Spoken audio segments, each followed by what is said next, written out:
ہمارے یہاں ٹرینڈ یہ ہے کہ اگر آپ نے روزہ رکھا ہوا ہے تو آپ کے پاس ایک ایکسکیوز ہے کہ میں گالی بھی دے سکتا ہوں، میں گالی گلوچ کر سکتا ہوں، میں غصہ کر سکتا ہوں، میں بدزبان ہو سکتا ہوں کیونکہ مجھے روزہ لگ رہا ہے. تو یہ کوئی ایکسکیوز نہیں ہے.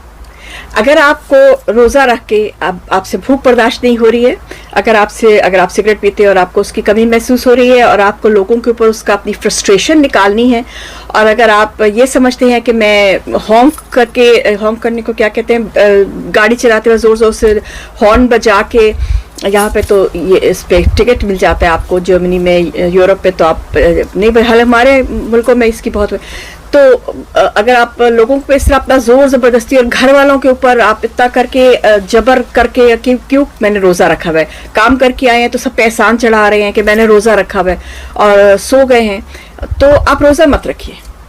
یہ میری آپ کو ہمبل ایڈوائس ہے، روزہ مت رکھیے. اس سے بہتر ہے کہ آپ کسی غریب کو روزہ رکھوا دیں، اس کو سحری افطاری کا دے دیں تاکہ وہ روزہ رکھ لے، کیونکہ آپ اپنے ساتھ کچھ اچھا نہیں کر رہے ہیں، آپ اپنے ساتھ برا کر رہے ہیں. کیونکہ روزہ رکھنے کا تو مین مقصد ہی یہ ہے کہ آپ کو صبر آنا چاہیے. روزہ رکھنے کے پیچھے سائیکالوجی ہی ہے کہ آپ کو یہ پتا چلے کہ جو انسان بھوکا رہتا ہے اس کو کیسے فیل ہوتا ہے.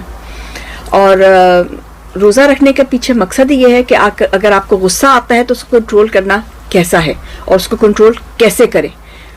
اور اگر یہ سب کام آپ نہیں کر سکتے تو روزہ مت رکھیے.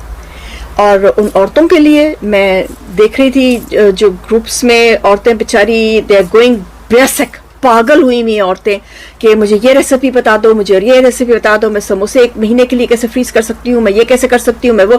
نوبڈی، میں نے پچھلے 1 ہفتے سے میں نوٹ کر رہی ہوں، نوبڈی ہیز آسکڈ کہ رمضان میں اپنے آپ کو بہتر کیسے کر سکتی ہوں، میں رمضان میں کیا پڑھ لوں کہ میں بہتر ہو جاؤں، میں رمضان میں اپنے آپ قرآن کی کیسے قرآن کو میں کروں کہ میں قرآن شریف جو ہے وہ رمضان میں ختم کر سکوں، کیسے ڈیوائڈ کروں سپارے.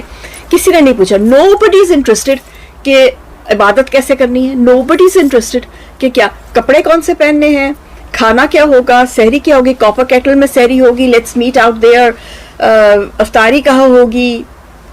This is not Ramadan, the spirit of Ramadan. This is دکھاوا.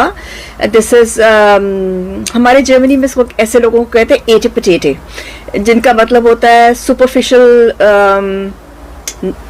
نیو سٹارٹرز، اگر میں صحیح اس کی تشریح کروں تو یہ اس قسم کے لوگوں کا آپ کا رمضان کے ساتھ کوئی تعلق نہیں ہے، تو رمضان کی بے حرمتی مت کیجیے. Don't fast. ویسے بھی آپ لوگوں اب تو آپ لوگ اس ملک کو کے ساتھ چل رہے ہیں جس کے ساتھ اللہ کی دشمنی ہے، ہماری نہیں، اللہ کی دشمنی ہے، اللہ کے رسول کی دشمنی ہے.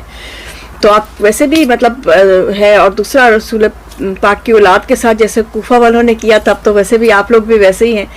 تو چھوڑ دیجیے رمضان کو مت. Don't insult Ramzan please.